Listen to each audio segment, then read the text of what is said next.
So welcome back, everybody. Now, today we are going to be discussing something very unique. We're going to be talking about elderly care in Africa, more specifically Kenya. We're also going to be talking about hospice care.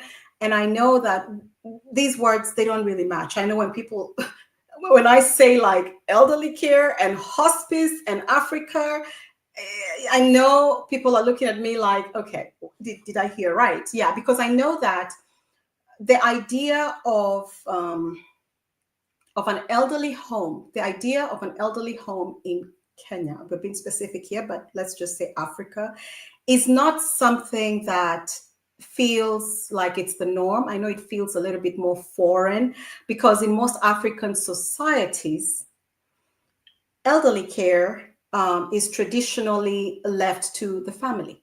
It's left to the extended family, a nuclear, anyway, it's a family affair. It's kind of like when we're all growing up, we have this kind of, sacred agreement. It's a kind of understanding that we have that you got my back when I was young and I got your back now. We kind of have that kind of sacred duty, sacred pact. But guess what, people? We are here now. And the hospice care is here with us. Elderly care is here with us. And our smart sister, OMAYA, Sara, Agak, is here to walk us through how we got here and how long we've been here. And we did not know that we were here. Okay, Sara, take it away and welcome to Sisterhood Smarts. Thank you. What a wonderful introduction that has been. Thank you so much, Sister Smarts, again for having me speak about elderly care, hospice care, and I will add one more, palliative care. And yes, it is true that culturally, especially in Africa, how we are socialized is, you got my back, I got your back, and also what happens is a lot of us build homes in our rural areas, up country, village, don't know what terminology you use. And as a result of that, once one has retired, if they're working in the city, then what do? They move back home to the rural area. As a result of that, then it's left to the extended family to take care of the elderly because that is who you find living back home. Because more often than not, if you are living in the city, you find that your children will be left in the city. They won't necessarily move back to rural Kenya with you or to your rural home with you. So it ends up being our cousins, our aunts, our uncles who take care of our elderly parents, who take care of our elderly grandparents. And this is generation in, generation out. And like I said, it's just how we've been socialized culturally and how our work life situation is. Very few of our elderly remain in town. I think maybe 1 or 2%. I don't think it's more than that. So as a result of that, then let me not call it the burden, but the care is now left to those back home to care for the elderly. And because of that, then we have almost no elderly homes. I know years back we probably had 1 or 2. I think perhaps now we just have one that's run by the government, another by a faith-based organization, and then there are others that are coming up that are privately owned. And these privately owned are, fortunately or unfortunately within the city, Nairobi. And therefore, again, I've already moved up country. I've moved back home, and I'm not coming back this way into the city, to access elderly care. And those who are able to access the elderly care within the city are those who have not moved back home, or are those who can afford that kind of service, because not everybody can afford that kind of service. And that's why you find that a lot of our elderly are back home in rural home, because they're actually living in their home, so there's no rent that they're paying. And that is a cost that they're able to save on, as opposed to living in a private facility here in Nairobi, where there's that additional cost element. So then what happens is you start asking yourself, okay, is there access to healthcare? Unfortunately, in a lot of our rural areas, access to healthcare is not as accessible. And by that, I mean, even in terms of transportation, and also accessible in terms of affordability. And so you find that we have elders who struggle, or we have families and extended families who struggle to take care of their elderly. And it's purely related to access, it's related to, resources. And again, culturally, because of how we have been socialized, you will find that then I would send money home to help take care of, my elderly parents, my elderly grandparents. And you'd also find that a lot of, let me speak for Kenyans, a lot of Kenyans who are out of the country would also, send money back home to be able to take care of their parents, because they're not there physically to do that. And the only way they can do that is by providing resources, and resources means money. So that has helped in terms of making it possible for the elderly to access the services. But then you also have to travel a number of kilometers to be able to access the healthcare services, because they're not at every corner. So by the time you access one with proper medical equipment, you have the right staff, it's a distance from where your home is. And so that's the picture. I don't want, it's not really a grim picture, so let it not look like it's a grim picture. But that's the picture in terms of how elderly care looks like back home. And back home, I mean, like rural Kenya. But of course, in the city, it's totally different. You have what would call assisted living homes. I don't know, Sister Smart, if that's the terminology you guys use. Yeah, it's But called assisted living also here. yeah. So so you find a few of those, as I mentioned, Well, there within are the different city. categories. There's assisted, there's Uh-huh. acute, then there is, of Mm-hmm. course, the very extreme cases, Okay. like Okay. just So for where people are just mhm. maintaining you, people who are in comas, and that's what I mean by Yeah. extreme. There's just a maintenance as Okay. yeah. Okay. Mhm. All right. Okay. So we don't have that kind of classification in terms of care for our elderly. Mhm. Um, so if you, for example, were to access services from the elderly home that's owned by either the government or the faith-based organizations or the privately owned, it's going to range from anywhere from assisted living to just maintaining the life of your loved one until end of life approaches. So what we have that is, I think, a concept that many in the West would be able to understand, and Europe would be able to understand, is hospice care. So we have hospices across Kenya. I think we are about what would call hospices plus palliative care units. We're about 70 right now in Kenya. And just speaking for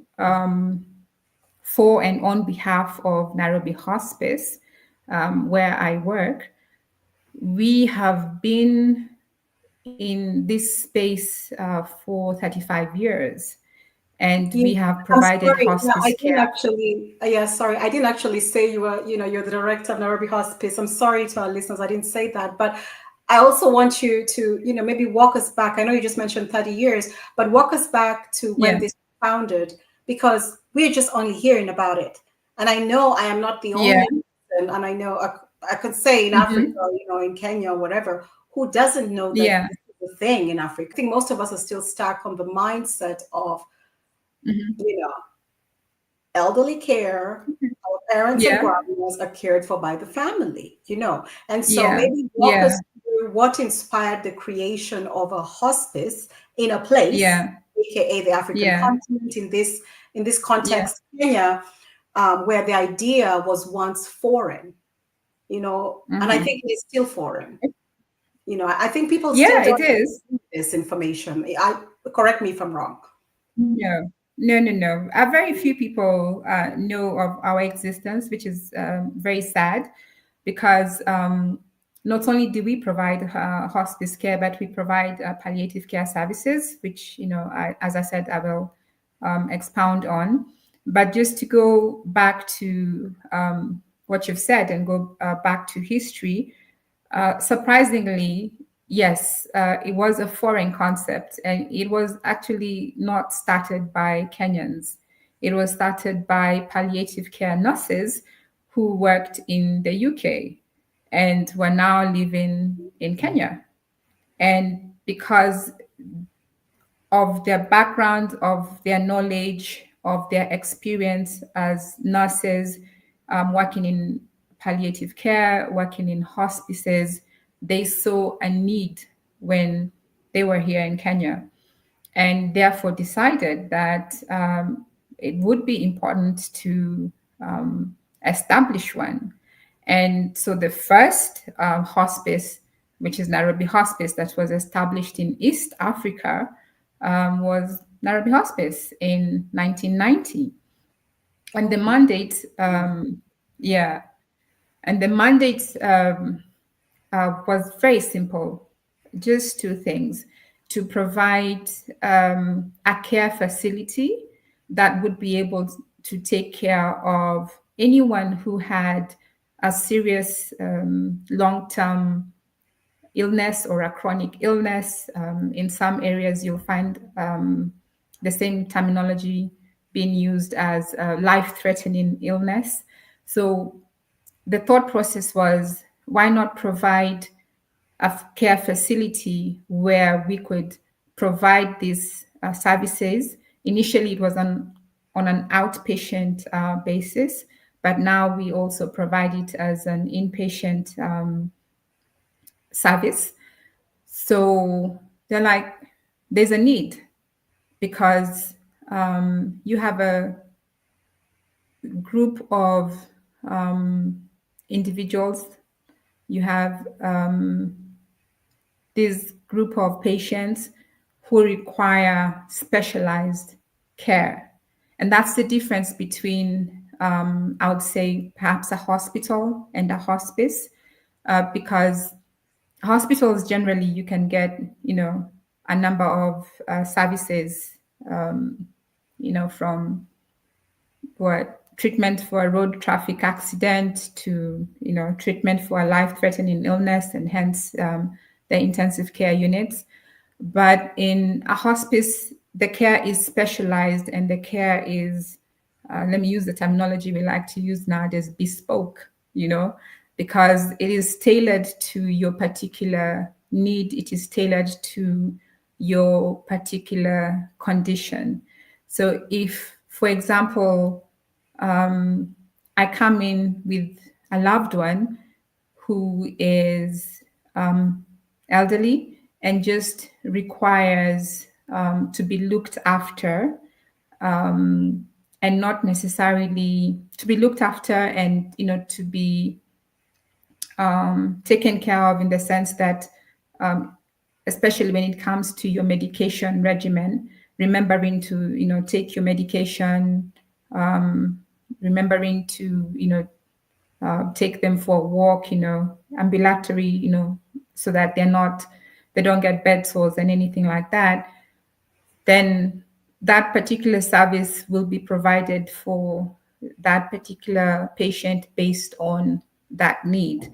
So you'd have a nurse and a caregiver who take care of your loved one and ensure that, if it's your medicine you're supposed to take in the morning, at noon, at night, that is done. If it's from a nutritional perspective, these are the number of calories that you need to take in a day. These are the foods that you are supposed to eat in a day. These are the foods that you're supposed to avoid. Then we will ensure that, your care is geared towards that. If Okay. it means Hold that, on. Mhm. mhm, Hold on. yeah, Hold on. Hold on. okay, holding on. We are in Kenya right now, right? How many tribes do we have? Yeah, 42 plus? How many? 42 plus. Yeah, I don't know. Yeah, let me put it Okay, like that. 42 plus, right? Mm, So we are dealing yeah. with 42 plus cultural Mhm. traditions, 42 plus Yes, we are. belief Yeah, yeah. systems, because I know Oh, we talk yes. about, Mhm. everyone is a Christian, a Muslim, or whatever, but there's underlying Yeah. cultural Mhm. practices and traditions Oh, that yes. are very Oh, much yes. alive and well. So now my question is, how Yeah. do you balance respecting all those Yes. 42 plus cultural Oh, wow. traditions with addressing the practical needs of the elderly person? So that's a very good question. And that's a question that we get asked a lot, especially when the loved ones want to have the patient admitted. Mm-hmm. And yes, respectfully, culture does play a role. We can't run away from culture in our setting. But how our services are structured and geared, first and foremost, is on what we call best practice, which is global, is standard across the world. So when we are taking care of the patient, we are not taking care of just, for example, nutritional aspect alone. We are taking care of the patient from a holistic perspective. So we're going to take care of the patient from a physical perspective. We're going to take care of the patient from an emotional perspective. We're going to take care of the patient from a cultural perspective, from a spiritual perspective, you name it, the entire spectrum. We're going to do a patient assessment. And as we Mm-hmm. do a patient assessment, we also do like a family assessment because we have to sit Okay. down with the family and find out from the family what are their Mm-hmm. needs, what is the outcome that they want out of having their patient, their loved one stay with us. Is it like I said, just purely to ensure that grandma, grandpa is taking their medicines 3 times a day? Or is it, for example, we do get patients who have cancer, and is it pain management? And what is the outcome? What is the family hoping that, a week's stay, 2 weeks stay, 3 weeks stay in Nairobi Hospice will look like? What are they expecting, out of that? And sadly, and please allow me to add this, is especially where we know, because remember, I mentioned that we do take care of patients who have chronic illnesses, serious illnesses, life Mm-hmm. threatening illnesses. We have to have the conversation of end of life. So, what does that also look like for the family? And as we have these conversations, yes, we have to respect the cultural beliefs. We Mm-hmm. do have a multidisciplinary approach when we are doing all this. So it's not just the nurse. We'll have the nurse, we'll have the doctor, we'll have the caregiver, we will have the pharmacist, we will have the family we will also have spiritual guidance.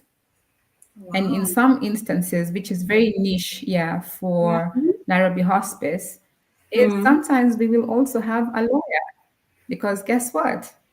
If this is the patriarch of the family and they have not written a will, then the family is going to ask us, okay, so how can we go about this, you know? And so we will involve a lawyer, an advocate, you know, to assist the family navigate, you know, drawing up a will so that nothing is left, can I say, unsaid, and the wishes of the patriarch or even the matriarch are passed on, and the family knows how to deal with it. With respect to spiritual guidance, we do have a spiritual counselor, and how we approach it is purely from a secular perspective. You know, we don't impose any Christian beliefs on Muslim, and we don't impose any Islamic beliefs on a Christian, or you know, Hindu, Judaism, or whatever. It's purely secular, but there's, you know, that spiritual conversation that, you know, you will have with them, you're going to have with them, you're going to interact with them, because at that point they start having questions. For example, so where do you think I'm going to end up, you know? And when a patient asks such a question, what we do is find out from them in terms of what have they always believed, you know, all these years that they have been here on earth. And then the conversation then builds up from there, because we're not going to change any of their culture, on any of their spiritual beliefs at this point. What you want to do is just sit and listen and understand where they're coming from a spiritual perspective, based on how they led their life whilst, you know, before they had, perhaps they were diagnosed with a life-threatening illness. And that's how the spiritual guidance, the spiritual counselor is able to have a conversation with different faiths, with different people of different faith, because there's no imposition. It's just finding out, okay, did Sarah believe in God whilst she before she was diagnosed with any life-threatening condition? And if the answer is yes, then, you know, we will speak about, okay, so what does end of life mean to you, based on what you were taught, what you learned in church, what you know, what you saw around you, because perhaps your family was also of the Christian faith. So and it's a very delicate balance, because, you know, you have to tread very carefully Mm-hmm. between the spiritual belief and between the cultural beliefs, and then also with respect to what the family wants and what the patient wants, you know. So all this is really a very delicate balance. But what has allowed us to continue to provide services for all these years is the fact that we will always take into consideration the patient's needs and the family's needs, and always treat the family and the patients with compassion and with dignity.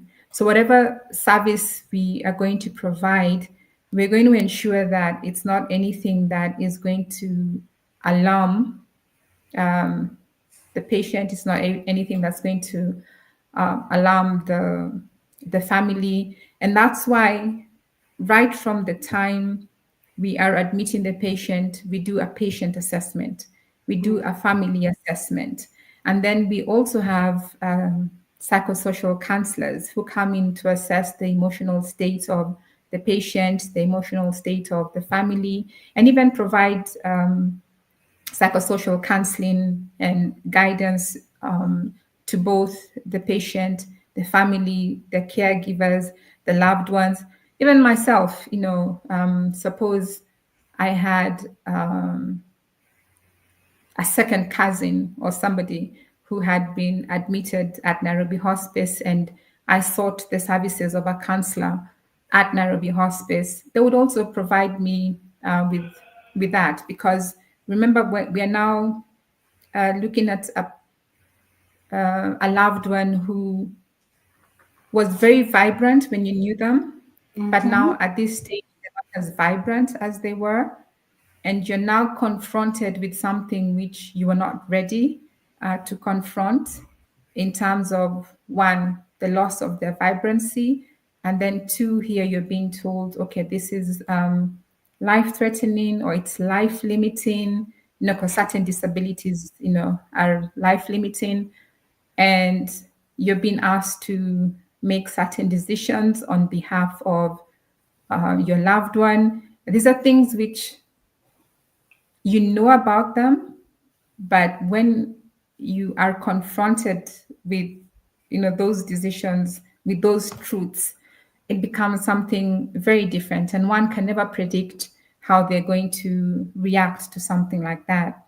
And that's Mm-hmm. the reason why, yeah, that's the reason why we take a multidisciplinary approach, because a nurse may not be able to provide the same level of psychosocial counseling as a counselor or a psychologist, but she is competent enough to provide counseling. But then there's certain, like you say, layers and certain levels of, counseling or bereavement or grief that would require somebody who has more experience and expertise in that field. And hence the reason why now we involve psychologists, we involve counselors, we involve psychiatrists to cater for that emotional side of the patient. Because remember, I said we're doing a holistic treatment of the patient.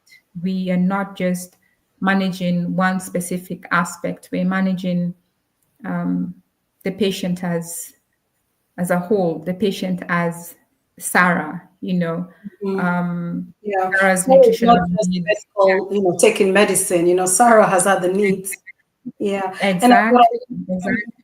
and Yeah. what I like about what Hmm. you have said is that you are doing more than just medical care. You're providing Yeah. emotional support, and Yeah. also you're aware of these unique requirements, and they're not coming Hmm. as something new to you or foreign to you. Because Yeah. let's Yeah. face it, as a medical profession, you're looking at a patient, but as a Hmm. family member bringing a loved one, this is grandma, this is Yeah. grandpa. You know Yeah. what I mean? It's Yeah. not. It's Yeah. not. They're looking at their loved one like this is somebody we Exactly. love, and we want them Yeah. to, no matter how acute or drastic the treatment is, they still want you to Hmm. have the most comfortable experience and the best Of course. experience. You know what I mean? Of course. Yeah, Of course. Of course. and as you were explaining all these things, I was thinking about um, some of the challenges Hmm. you face in running a hospice in Kenya. And the reason why I'm Hmm. asking this Hmm. is you painted the picture of the rural setup. And then, we have the rural, we have Yeah. something in between where people commute back and forth. We know that setup, right?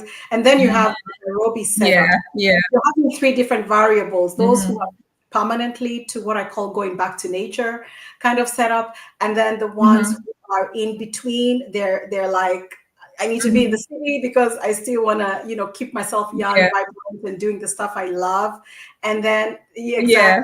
And then there are those who are permanently in the city. I ain't never going back home. That's not my thing, Yeah. right? So Yeah. I was just Yeah. wondering, what are some of the biggest challenges you face in running a hospice in Kenya? whether Mm-hmm. financial, cultural, Mm-hmm. logistical, or Mm-hmm. also dealing with our very, very, very, very I have to find the right word here because people might smack me in my behind. Very, very obedient elders. How they're so cooperative, and how they're very Very, obedient, and very, they love very. to just be, like work with us and collaborate. You know how they Yeah, do it. You know how yeah, they listen when we give them some really loving care and yeah, yeah, how do yeah, you deal with these challenges, whether financial, culturally, logistically, or yeah, family yeah. related? Oh, oh wow. Man, okay. It's not easy. And I believe it's important for people to understand that. And any sort of care, basically. And here, let me refer to medical care, is not easy to give or to provide, and especially where um, it involves different dynamics. It involves a patient, it involves family, Um, for example, if it's an adult male, female, single, and they're seeking medical care and they're told, you have a cold or a flu, these are the medications that you have to take. Making that decision is pretty easy. They'll decide whether or not they want to, take the medication. But then now, when you bring in the aspect of a patient who um, is approaching or has already been diagnosed with a life threatening illness, and then you have family who, by the way, may or may not know what is ailing their loved one. And by the way, that's one of the biggest challenges that we face, Oh, really? where we get a patient who tells us, and I do not want you to tell my family what the issue is. So remember, um, it's the patient that we're taking care of. It's the patient's needs that we're taking care of. And don't you have this And as a medical doctor? You have this patient doctor privacy law. exactly, Mhm. exactly. Do not So if the disclose patient, health. you Hmm. can't, yeah, you can't disclose. So if the patient says, I don't Hmm. want you to tell my family what is ailing me, we can't, you know. So I would say for us, that's one of the biggest challenges that we face, in terms of, okay, so how do you mediate this? How do you provide the comfort and the protection that the patient has requested for, and the dignity, because in some instances they want to keep, they want to hold on to the dignity, because, like I said, they're not as vibrant as they used to be, and they don't want to let go of that. So how do I, and by I mean Nairobi Hospice, maintain that dignity on behalf of the patient without telling the family what the issue is, you know?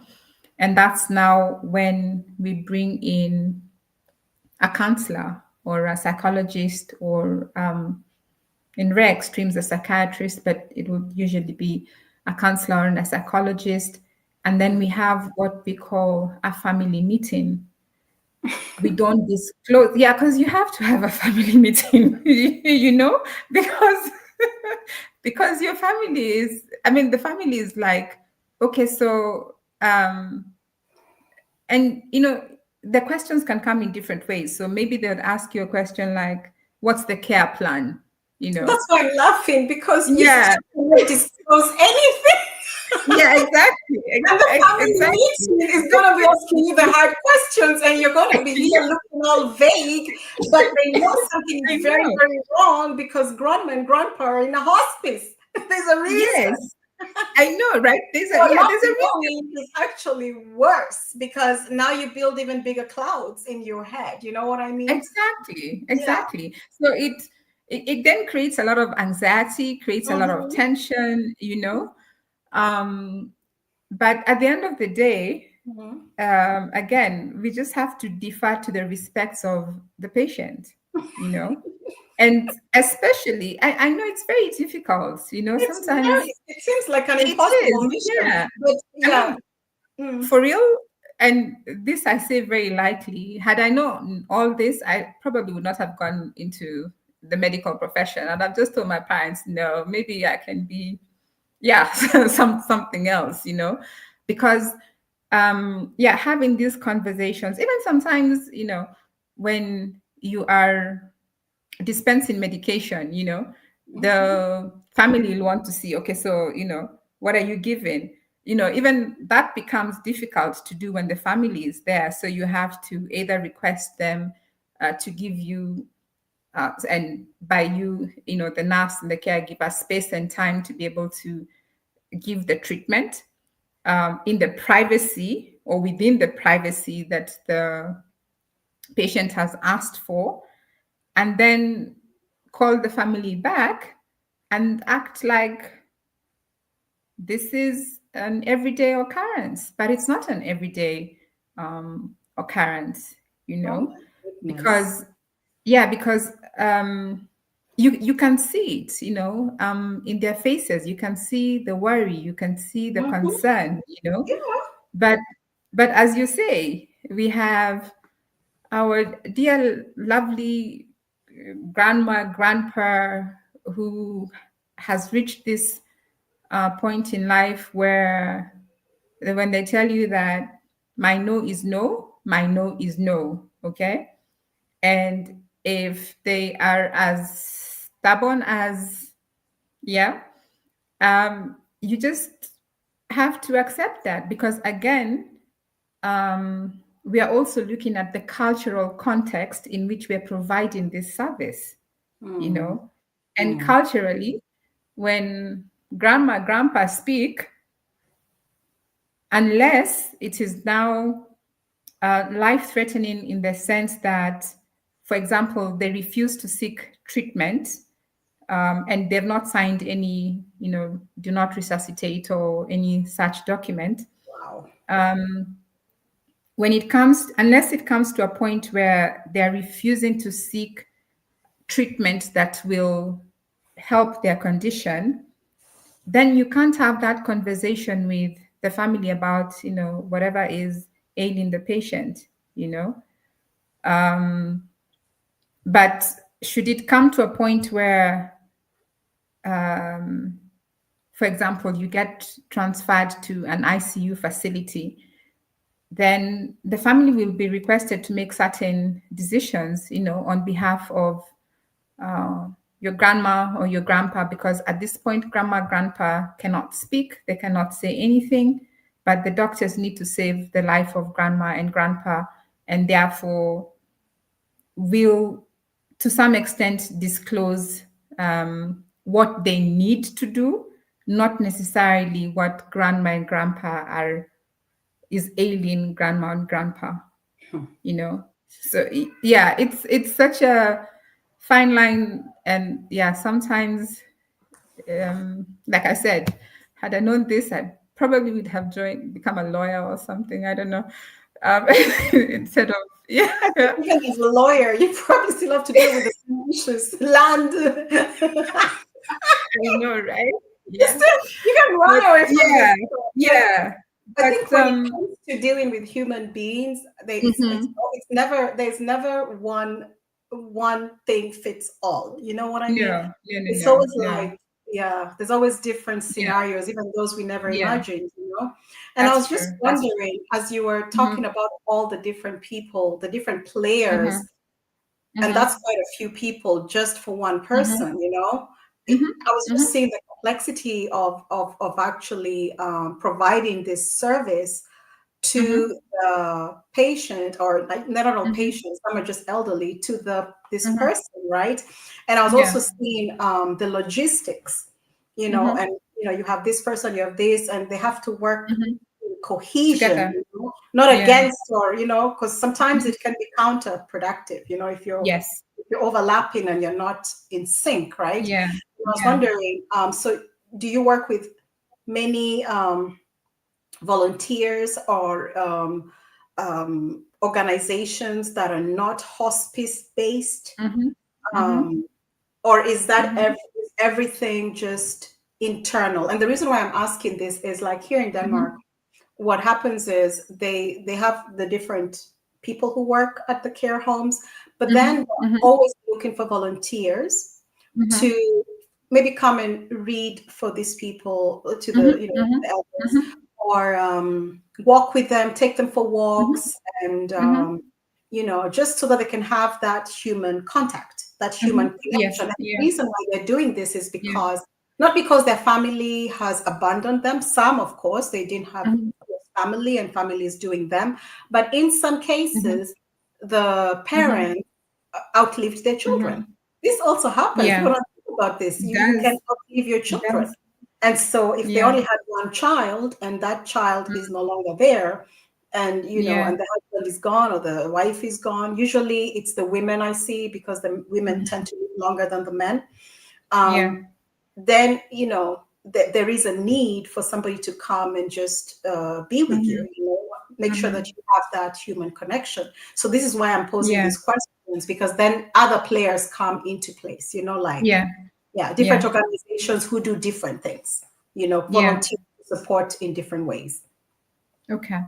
That's a very good question, because, yeah, it brings about the complexity of running a hospice. So, what happens is, whilst the patient is an inpatient, from a logistical perspective, then Mhm. it becomes easier to be able to deal with the various multidisciplines who would be involved in the care of the patient, because what would happen is they would come to the facility to see the patient. And what normally happens is it's like a fixed time, okay, when they would come and do what we call around. And by around, I mean, so you have the doctor, you have the nurse, you have the caregiver, you have probably the counselor, you have the pharmacist, and come together, review the patient, so that everyone is on the same page in terms of either the progress or the decline of the patient, so that you can all see what's going on, Mhm. and then have a conversation. And usually, the best time that this is done is in the morning, because of the transition between, nurse to next nurse, or caregiver to next caregiver, because they do work in shifts. So as the nurse is handing over, this is how the patient was during the night, and explaining all that, then it's important that this is first-hand information. Of course, you can read it in the patient file, but it's important that this is first-hand information, so that in case there's a question that pops in, for example, medical doctor needs to ask a certain question, they're able to ask and get an answer there and then.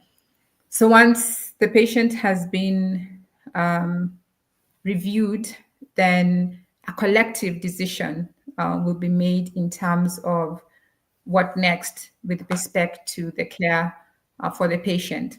Mhm. So, like I said, so logistically for an inpatient, that's very easy. Again, to some extent, logistical, we also provide home-based nursing care, or Oh. home-based care. Mhm. So Again, to some extent, logistically, that one is also easy because we would go with the nurse, the caregiver, and maybe a physician if the physician is available. If not, would call the physician for guidance, or the physician would come to the patient's home whilst the team is still there to be able to review the patient. Okay. Mm-hmm. So, in those two scenarios, from a logistical perspective, it's not such a nightmare, and Mm-hmm. it makes it easy to be able to give the patient the kind of care that they deserve.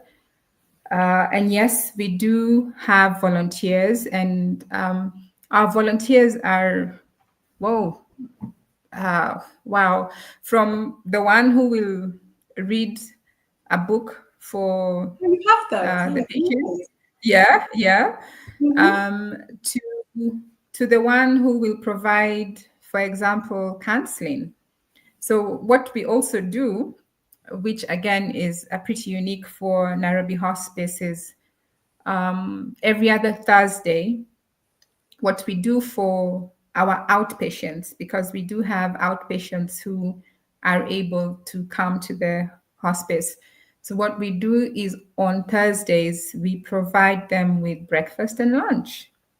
And whilst we are providing them with breakfast and lunch, their family is welcome, their loved ones are welcome, I the like that. entire community is welcome. I like that. Um, Mm-hmm. yeah, all volunteers are welcome. So at that point, then we will get volunteers, for example, a nutritionist who will give a talk on nutrition. We would get a counselor who would give a talk on certain aspect of maybe grieving or bereavement, depending on the need, because we also ask them whatever need they have so that we make sure that we are able to bring in the right expertise during the next visit. And it also gives our patients an opportunity to use it as a support group. Because you know what happens is sometimes when you're going through a certain journey, you tend to believe that it's only you who's going through that journey, or somebody else has not gone through that journey, or sometimes you don't see the light at the end of the tunnel. But you'd be so surprised when they get together and have a conversation and they encourage each other and they go like, I've been there, but look at where I am today, you know. I was there. I understand, what you're talking about, maybe from a psychological perspective. But however, this is what I did. This is what worked for me. I'm not saying it will work for you, but this is what I did. This is what worked for me. And this is where I am today. So even just sharing that meal becomes more than just sharing a meal. It becomes an opportunity to share a story. It becomes an opportunity for you to be a shoulder for somebody to lean on. Becomes an opportunity for you to be able to showcase that, you know what, you can actually get to this point and you're not walking this journey alone. And you'd be so surprised at how, when we don't have, I call daycare Thursdays, when you don't have daycare Thursdays, oh, the patients are not happy with us at all, man, because daycare Thursday involves, like I said, we give them breakfast and lunch. It involves resources. So sometimes we do have donors who cater for that. Other times we have to do it out of pocket. And by we, I mean a Nairobi Hospice, because this is part of the care that we provide for our patients. We Mm-hmm. provide palliative care, which now allow me to explain is, management of pain for patients who have chronic illnesses where there's a significant amount of pain that they're going through and Mm-hmm. therefore require specific medication to be able to manage the pain. And so they will come to the hospice for that, because for some patients they will require morphine, and morphine is a controlled medication, and we can only give them so much on an outpatient basis. So Mm-hmm. when they're coming for example daycare, it also gives them the opportunity to replenish the amount of morphine that they have, Mm-hmm. because what we want to do, or the main purpose of palliative care, is to improve the quality of life of the patient. So if I come to you and I tell you I'm in pain, Mm-hmm. then what we do in terms of palliative care is address that pain, because that is your biggest need at that point. And pain can be so debilitating, irrespective of what condition you're going through. Or what So, age? Yeah. yeah, even exactly, even age, because the truth of the matter is we do have children with cancer, pediatrics with cancer, who have, to be given morphine, and they'll come to us for assistance. And of course, with the caregiver, we will definitely dispense the morphine for them, because you want to take care of that pain. And pain can be managed. I know a lot of people think that pain cannot be managed, but pain can be managed. It also depends on when one begins to manage the pain. And I'll just give an example. So, say you got diagnosed with cancer today and you're told it is stage 1. The level of pain is not as debilitating as perhaps stage 3 or stage 4. However, you can begin palliative care at stage 1. Palliative care does not mean that it is an end of life care. No, Mm-hmm. pain management is not end of life. Pain management begins from the time that you are in pain. So it can start right from the time you've been diagnosed all the way through to end of life. Unfortunately, we get a lot of our patients who are in stage 3, stage 4. The pain is, excruciating. But like I said, for us then at that point, it is managing the pain, and it is ensuring that we're able to improve the quality of life of the patient. So what can we do to manage this pain? Whatever we can do that is medically possible to manage the pain, of course within ethical boundaries, then we will do that, because we need to improve the quality of life of the patient. We need the patient to be able to have a conversation with the family, you Yeah. know? Yeah. Yeah, And be yeah. present without focusing on pain. And I think also these activities sometime, and we all know this from when we have visited a loved one or somebody in hospital, when you're Mhm. there, it's almost like they forget the pain. Have you noticed? Yeah, yeah, Because yes, you're so yeah. preoccupied with what you're doing, whether you're I playing board know, games, right? music, Yeah, goofing yeah. around. So I noticed that just that Thursday event, I think will Mhm. the whole notice, pay attention. I'm sure you've already noticed it. Like people don't Yeah. talk about their pain on Thursdays. You know, No, they're busy having no, no, no, no, yeah. no. Actually, It's really they interesting. remember. Yeah, They remember about it after they're done with the whole shebang. They're like, "Oh, I exactly. actually came to replenish my prescription." Yeah, that's yeah, And I you also know. wanted to ask you the palliative Hmm. maintenance. Does Hmm. it involve dementia? Because here that's a big thing. A lot of one of the main reasons why some family don't know, they don't feel secure leaving grandma at home when they go to work Hmm. is because of dementia. Hmm. I mean, she could just turn Hmm. on the stove and leave it on, you know, Hmm. and so, Hmm. or just take a walk and just go and not I come back. know, I Yeah. know, I So know. it becomes So mhm. scary when they're constantly Yes, having it anxiety and does. worry at work. Like I don't know what grandma or grandpa is doing today at home. Exactly, it Yeah. does. So is Yeah, that does yeah. that fall under, because you didn't Or mention they've it? walked, or they've Mm. walked out of the house and you don't know where they are. Yeah, you don't know You where know. they are. Yeah. And they didn't carry Yeah, a phone or anything either. They just left. exactly, Yeah. exactly. So we Yeah. have over the years expanded Mhm. the services that we provide, but our core services still remains palliative care. Okay. But Okay. I've also mentioned that why we do what we do and why we exist is also to improve the quality of life of the patient. Mm, And we are there for anyone who has a chronic illness, a life threatening illness, a serious illness.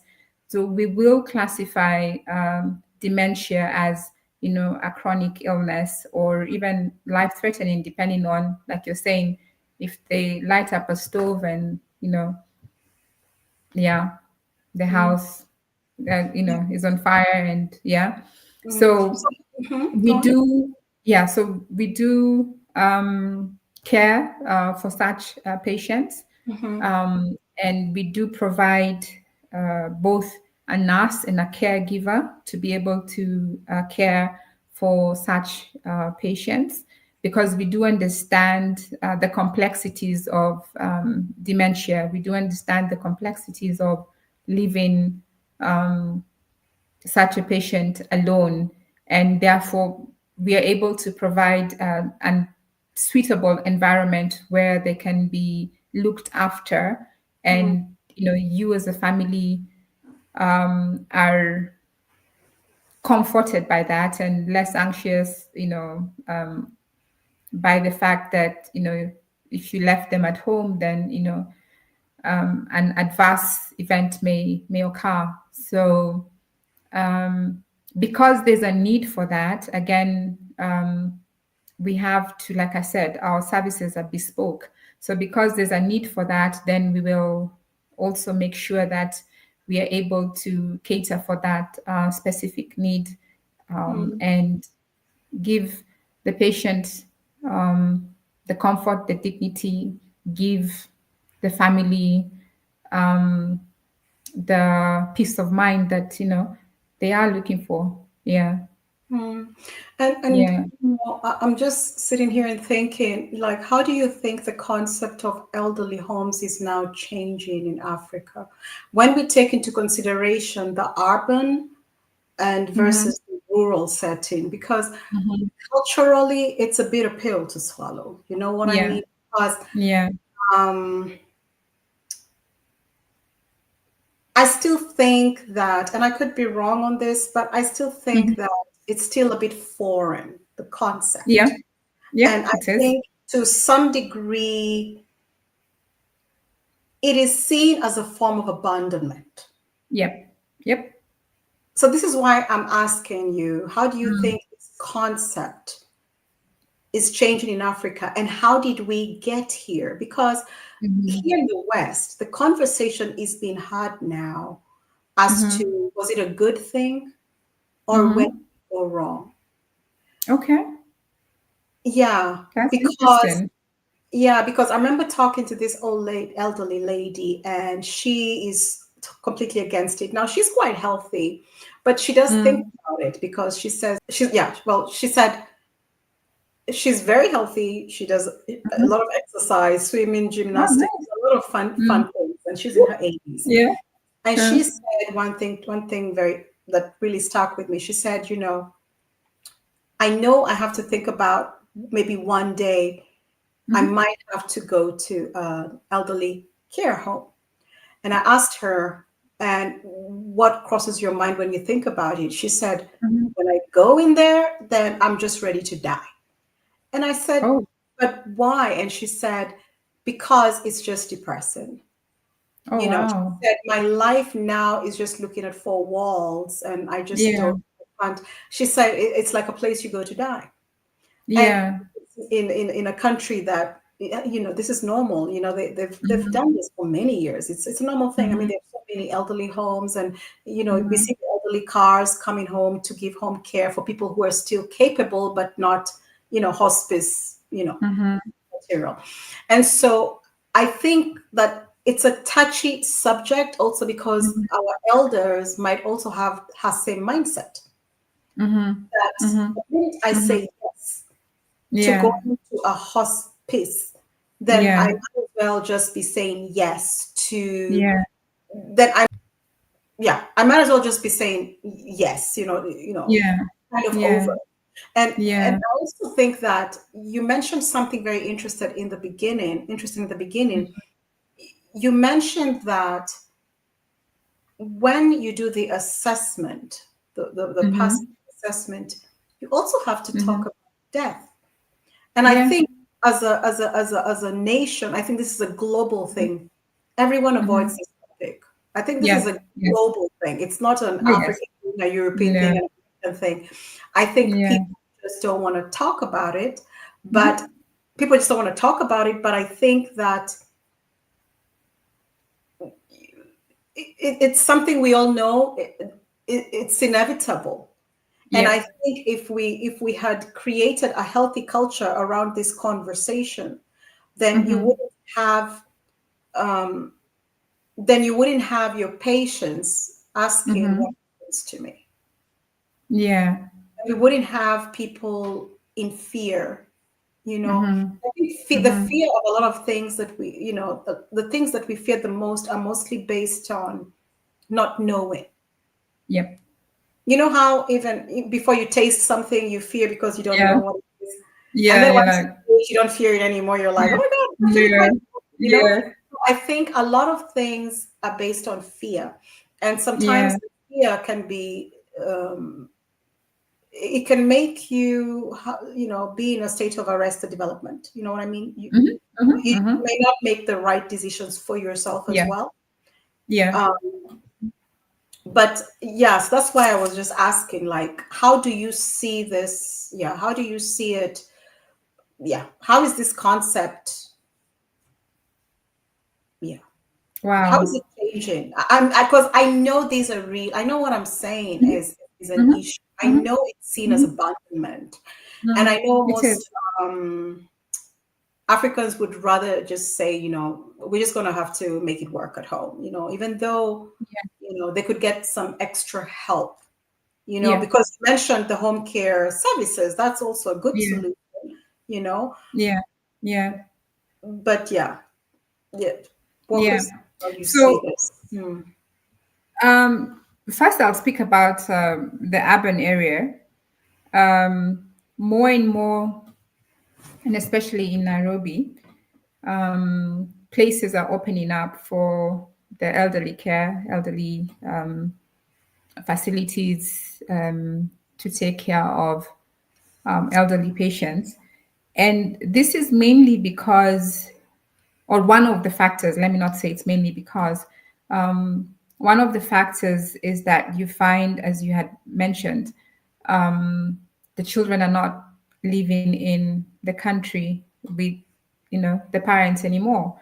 And then the question comes in, okay, do I bring them over to come and stay with me in country X? Or do I look for a caregiver to take care of them? Or do I send them to an assisted living facility? And as the number of assisted living facilities around Nairobi are increasing, then you begin to realize that, okay, there's actually a need for this. Mm-hmm. But then I also need to just explain something. Mm-hmm. Um, we have something that we call respite care. Okay. Mm-hmm. And what respite care is about is, so for example, I've been a caregiver for a loved one for maybe 6 months. Okay. And I have reached a point of burnout, emotionally, mentally, spiritually. And these are, again, conversations that we don't have because it's expected that if you are the daughter or the son, that you will take care of, but it does get to a point where emotionally there is that toll that it has taken, on you. So what one can do Mm-hmm. is have your loved one admitted for hospice care for a certain period of time to Mm-hmm. give you the opportunity to regroup, to give you the opportunity to rest emotionally, to give you the opportunity to de-stress, because you've been in such a high stress situation, and now by having your loved one either in assisted living facility for some time or in hospice care for some time, you get the opportunity to re-energize, and then are always welcome to have the patient discharged back home and you continue with the care. So this Mm, is a pretty foreign concept, like many other concepts around hospice care, but it's something that is doable and can be done. And it's something that I believe that caregivers should know is possible, so that you also do not reach a point where, from an emotional perspective, you're unable to take care of your loved one, because then,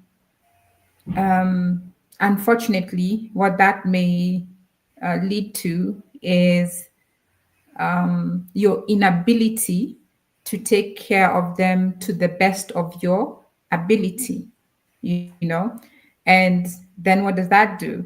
It makes you anxious, it makes you, you go through such a turmoil of, emotions, and mm, yet it's possible to mhm, address these emotions if you just took advantage, maybe a week or 2 weeks. It doesn't have to be a long period of time, but gives you time to rest. So you'll find that some of these care facilities also provide that. So it's not necessarily that the family has decided, okay, you're elderly and this is where we are sending you to, but it's just also just for them to bounce back so that they're able to take care of you very well. mm, So you have the children who've left home, and then we now have, in fact, one of our leading hospitals has also started home-based care services, because they have seen a need in the community. mhm, So you now also have family setups where you're still in the urban setting. mhm, You are living with extended mhm, family are able to take care of you, perhaps during the night, but during the day then you have a caregiver, you have a nurse come take care of your loved one for that period. Or it can also be they take care of your loved one overnight, depending. So you find that in addition to a care facility, mhm, you can turn your home into a care facility specific for your loved ones. So we have, like, different types of care facilities, if I might use that terminology. mm, And then now it goes to what you're saying, in terms of, do I send my parents to rural Kenya? And does that look like I have abandoned them? Or do I get a caregiver to take care of them at home? And by home, I mean, in the back home in the village. Why this would look foreign is because culturally, this is somebody who's going to be seen as a stranger, because ideally, who should be taking care of, yeah, your elderly, family. It's family who should be taking care of your elderly family. But then here you are with this urban concept that, mhm, let me not make it look like it's a burden. So what do? You get a caregiver. But then the caregiver comes, and then there's this resistance because, mhm, yeah, you know, the caregiver has excuse me, has been hired to take care of, your loved one. But your loved ones, your extended family, is not understanding why you didn't seek assistance or help from us. You know, why have you gone and brought a stranger to take care of auntie or Yeah, uncle? without them actually understanding that this stranger is a nurse. They have a Yes, medical background. exactly. Yeah, which Exactly. you don't Yeah, have, and she then exactly. takes care of the medical issues that, Yeah. yeah, the, So, the person has. uh-huh. Yeah. Hmm. Yeah, exactly. So for that particular scenario to be able to work in rural Kenya will take some time. There are people who do that and have done that, but that for that concept, to um, be accepted, fully accepted Hmm. by not just even sometimes resistance can be from immediate family members. So for that concept to be accepted by immediate family members and extended family members, that's going to take some time for sure, because that is not how we have been socialized. And this is a totally urban concept. But in the urban areas, that Hmm. is what is happening more and more because, um, again, busy day, busy lives. And I'm not saying that those are excuses or reasons. That's just the way, life has become. You want to provide the best for your family or your loved one, but then what if you have to travel for work out of the country or out of town? Who do you leave to take care of, your loved one whom you're living with, you know? And So I these think are the also, reasons. Yeah. and I think also the diseases that we see today are not the same as back in the day. You know, the amount, like cancer was unheard of, and that's a whole other topic for another Yeah. show. Yeah. But a lot of the things that we're dealing with today, if we Hmm. talk to our great grandparents or we ask about the past, they were unheard of. Nobody had that stuff. Hmm. So Hmm. people were healthier, for lack of better words. I know I'm overgeneralizing this, but it kind of Yeah. looks that way, you know? Yeah. Hmm. And so, these are the issues. I think back in the day, what you were dealing with is elderly people who were just becoming maybe frail and elderly. It was a mobility issue. But now Hmm. we have the health issues. Hmm. We're dealing with cancer, we're dealing with dementia, we're dealing with some really, it's different. It's a different world. Yeah. The issues are Yeah. different as well. And I was That's just true. thinking, as you were sharing all this, as you're talking, I'm trying to paint a scenario of how the Hmm. whole hospice thing works. Yeah. Me and Yeah. you had a chat about this, and it's really, it's new to a lot of us. Yeah. And Yeah. can It you is. share a story or a moment from your time in the hospice Hmm. um, Hmm. that deeply moved you, or that just stayed with you, just stuck with you, or changed you per se? Oh, wow. Yeah. So, oh man. Okay, so let me tell you about my history with the hospice first and foremost. Hmm. Um, I did my internship at a healthcare facility that was near the hospice. Mm. And yes, yeah.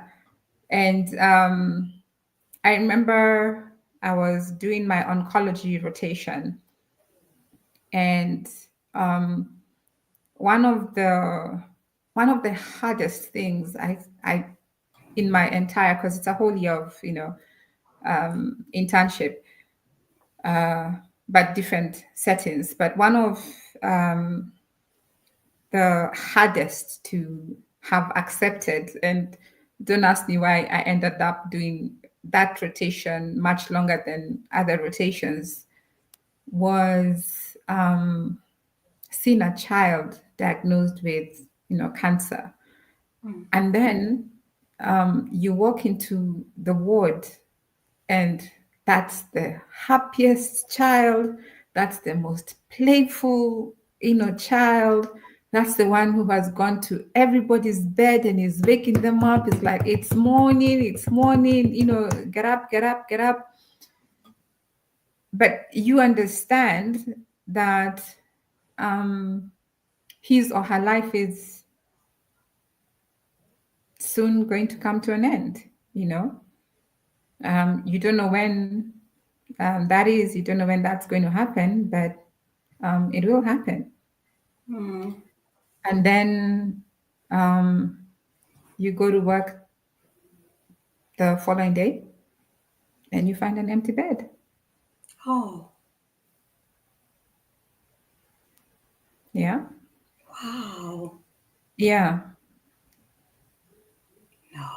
Okay. So, Mm. yeah. So for me, part of how I dealt with that and coped with that and gave back whilst I was doing my internship was um, spend time at the hospice. You know, um, like I said, then we didn't have inpatient services; we just had outpatient services. But Mm. just spend time, like on the Thursday, be the shoulder for somebody to lean on. Talk to them, speak to them, understand. Try and understand their journey, because I don't think you can fully understand their journey until you have walked in their shoes. But just try and understand their journey and give them as much hope. And the most important thing that I realized, especially for patients who came for chemotherapy, was dignity. Just offering them that dignity and the ear, for just somebody who they could speak to, you know, is what stayed with me, and has stayed with me for all these years. And so for me, this is like a full circle moment. Now working at the hospice, then No. Can you yeah, imagine? I know, right? Yeah, That was a yeah, while ago. You know what I mean? That was yeah, amazing. yeah. Oh, that was a while back. Yeah. So yeah, so then for me as an intern, you know, and now uh, ended up ending up working there, Mm. um, and that was because one day I walked into the ward and the liveliest boy, the bed was empty. Um, I couldn't break down in front of the rest of the kids. So I had to find a way to, I deal with that. And I ended up at the hospice, and that's how I'm at the hospice now again. But look at Um, that. This boy, yeah, he actually did something. yeah, yeah, he did. Did you see what he did? He did an Yeah. amazing thing. Oh, yeah, he He did. was an inspiration. He was a muse. He was a Mm-hmm. reminder of perspective. He did a Mm-hmm. lot, you know, Oh, and yeah. Oh, yeah. he lived a full life because he's left till today, many years later. Imagine, imagine. His Actually, legacy is still decades, right? alive. Yeah. Yeah. The little boy did a lot. Yeah. Yeah. Yeah. And I'm sure he So did so that for to me, more than one person. You know what I mean? I'm sure he yeah, I'm sure he touched many lives. So for me, when I speak about palliative care, when I speak about the hospice, it's not just it's more than just a cause. It's a purpose. I want to be that voice, for example, for the boy. I mean, no one can speak for him now, but I can speak for him now, and and for me, being able to do that, and not just for the boy, but for the community, for our current patients, advocating for palliative care, for hospice care. Um, that's that's what drives me actually. That's what gets me up and takes me to work, and that's that's part of my purpose. I've Wow. always What's believed his name? that. Do you remember? Yeah. No, I'm trying. That's what I'm doing. I'm trying to remember his name and I can't. He'll Yeah. come to you. He'll come to you. Yeah. The first always Yeah. comes after the fact, It does, right? Yeah. Yeah, So, but Sarah, this was so yeah. amazing. This was such an interesting conversation, and I know to all our listeners who are listening, maybe those in Europe or in the US or around the world, this might not be something that they're like, yeah, oh well, we've been there, we know all this stuff. But for people in Africa, and especially in this case, we're talking about Kenya, this is a new conversation. This is an eye-opening conversation. Mm-hmm. As Sarah has told you, when they do the assignment interview, it's a family affair, it's a social worker affair, it's a care worker. Like it, when we used to joke about it takes a village. Mm-hmm.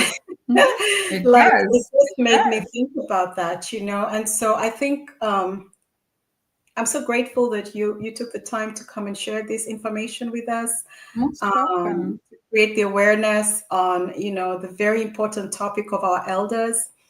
Mm-hmm. I absolutely love that you have the hospice has the Thursday beautiful day Mm-hmm. where you share Yeah. stories.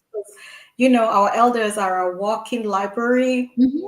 Oh, and yes. yeah, their stories, they stick with me. They have some of the Mm-hmm. most kick-ass stories filled with wisdom Mm-hmm. and just really Mm-hmm. groundbreaking information. So I'm just so glad and honored that there are people like you who understand that it's not just a sick patient, it's not just a sick Yeah. person, but it's a person who has value and they Mm-hmm. still can add value even as they walk this very tough journey. You know what I mean? Mm-hmm. I really Yeah. commend you and your team for that work Thank because you. it's so amazing that you are not just letting them be this sick person, but you're letting Mm-hmm. them still share. And I think one of the biggest challenges that people face, the elderly face, Mm-hmm. is feeling like they have no value. Exactly. Yeah, it's Exactly. really like I have nothing more to offer, I have no Yeah. value, this is just me, this old person. But you reminding them you have value, and Mm-hmm. the value is shown by, taking every need into consideration, whether it's you said mediation or a Yeah. walk in the park, the emotional support, Mm-hmm. all these things is also showing we value you. Yeah. So I Yeah. commend you so much for doing Thank that. you. Yeah, Thank because you you. are not family of the family who's Yeah. not there. Yeah. And Yeah. I think finally, just share with us what keeps you going, because it's a hospice at the end of the day. Yeah, I know, right?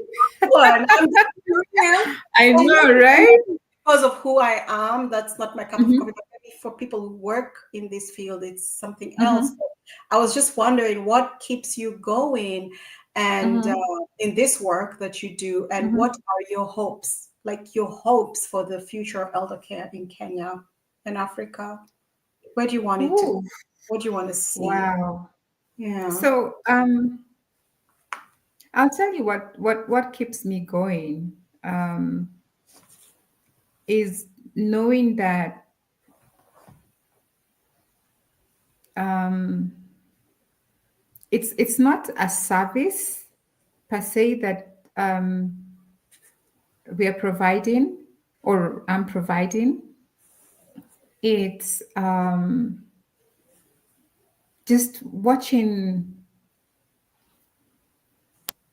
somebody be able to have a conversation with their family Mm. on the day that you admitted them, and they were Mhm. totally unable to do that because they were in pain or, very uncomfortable, or you know whatever the situation could be, but for us would mainly be, pain, and we've been able to manage that pain. watching them have a conversation, and an animated conversation, at that, not just a conversation, but an animated conversation, Mm-hmm. with family, and just seeing, almost the wonderment, in their faces, that, oh my gosh, because a lot of our patients are referrals or get transferred, especially inpatients, get transferred from a different care facility to, our care facility, because, like I mentioned, what we do is a specialized service. So you would need somebody who has training in, palliative care, to be able to, provide that, niche service. So Mm-hmm. just imagining, the family having seen the loved one in a previous care facility, and then now transferred to this, care facility, and they're having this animated, conversation, and you can just see, you know that emoji that has the stars. Yeah. They're thriving. All of Yeah, us. yeah. Yeah, yeah, yeah. Yeah, yeah, Yeah. yeah, just yeah, looking at their faces, watching them, even watching a spring in their step as they go up, the stairs or the ramp, Mhm. coming to visit, their loved one. I don't think there's anything, um, at that moment when I see them, that is more inspiring and transforming than that. You know, just the fact that we are able, we're a facility that is able to provide that transformation. Yeah, that is one of the things that, that keep me going. I have been a caregiver by default. Mhm. And so I understand, some aspect of, caregiving, and, just looking from the eyes of a caregiver, looking from the eyes of, a loved one, and seeing that transformation. There's Wow. I don't know what would be more amazing currently. Maybe, I don't know. But that, you know, um, that is one of the things that keeps me going, and knowing that, then if we can do that for one, we can do that for another, and another, and another. Yeah, and that is, for me, where I would love to see, the hospice get to, from both an outpatient and inpatient, perspective, in terms of just improving the quality of life. And when I also talk about improving the quality of life, I'm not just talking about improving the quality of life of just the patient, but improving the quality of life of the loved ones. Because, I've just painted a picture in terms of, you Mhm. can see the Yeah. transformation. So Mhm. even that in itself, improving that quality of life of the loved one, that's where, for me, that's the vision, that I have. It's, improving the quality of life. I mean, you don't realize, how much you are unable to do, or what you are unable to do, until you're unable to do it. And you can imagine, being unable to do this because of pain, and yet there's a solution to that, that Mhm. can get you back to doing what you want to do. you know so also just changing the perspective of what, a hospice is, because it's very unfortunate, and but it's true Mhm. that, it is viewed as a place where, it's all about end of life.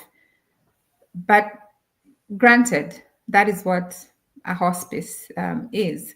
But between the time that you have admitted your loved one to the time that your loved one has transitioned, in between there's, what we can do to improve their quality of life.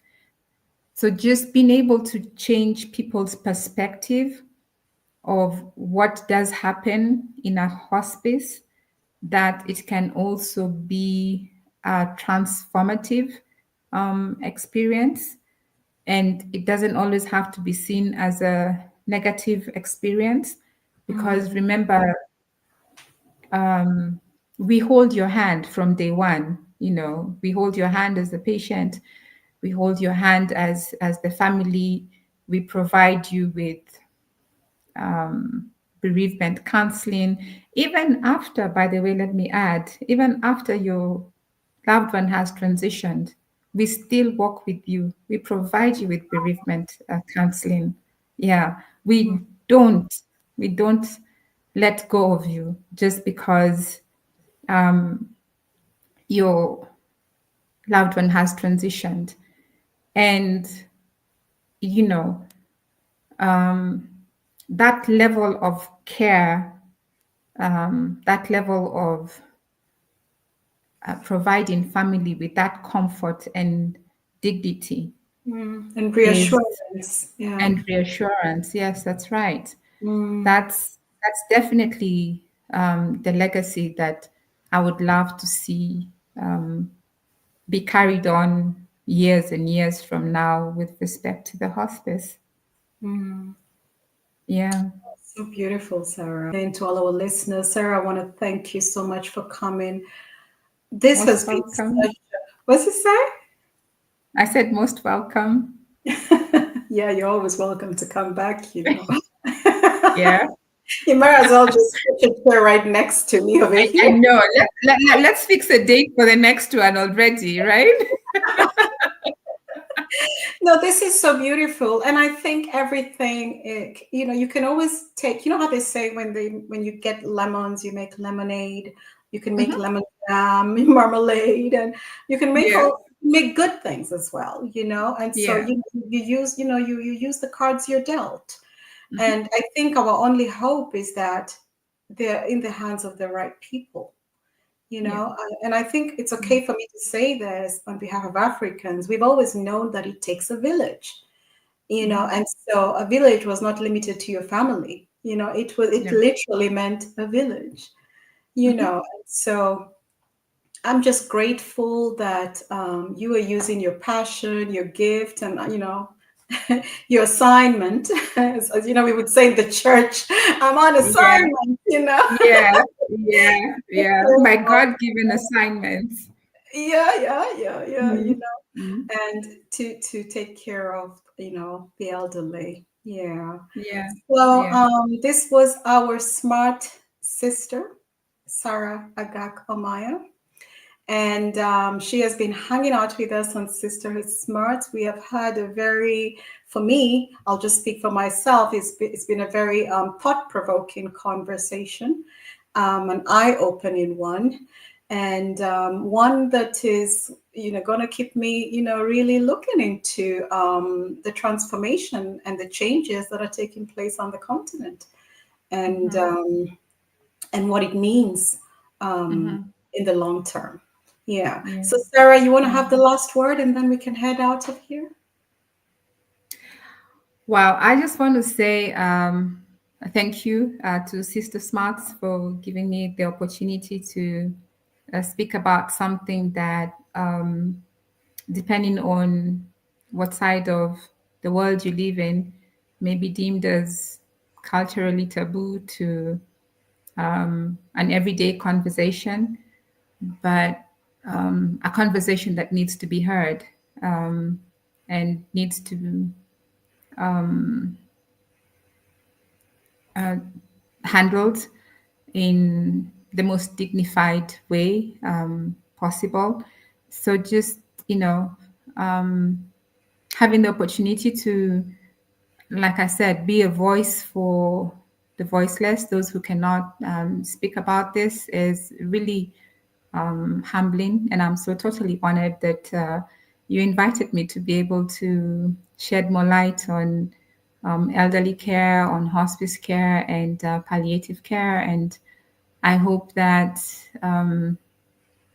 if there's any one person in Nairobi who who will listen to this, that they'll be able to pop into the hospice, anytime, any day, and see what we do. And I will be happy to assist them any given day. Yeah, so thank you once again. Okay, you're welcome. So, as always, all Sarah's information will be in the description. So, make sure you stop by, have a look, have a peek, see if anything piques your interest, and then feel free to connect with her. Okay, don't be shy, people. Like, knowledge is power. And if you have questions, ask. Like, that's just really how it works. You know, we're in the information age, and whatever you want to know, you have access to it, and just ask. Mhm. Whether you want to know about elderly care, if you have a mother at home or a grandma or a sister, anybody, a loved one, and you have just a general question, and you're, as she said, in Nairobi, just ask her, like, hey, I'm having this issue, what can I do? She Mhm. may refer you to somebody, or I don't know. Just ask first and then see what comes out of it. So that's it Very for true. today. Yeah. That's it for today, everybody. Until next time. Thank you and Bye. goodbye. Evenings come, stars a twinkle, dinner on the stove. We talk about our dreams and plans, the future we both hope.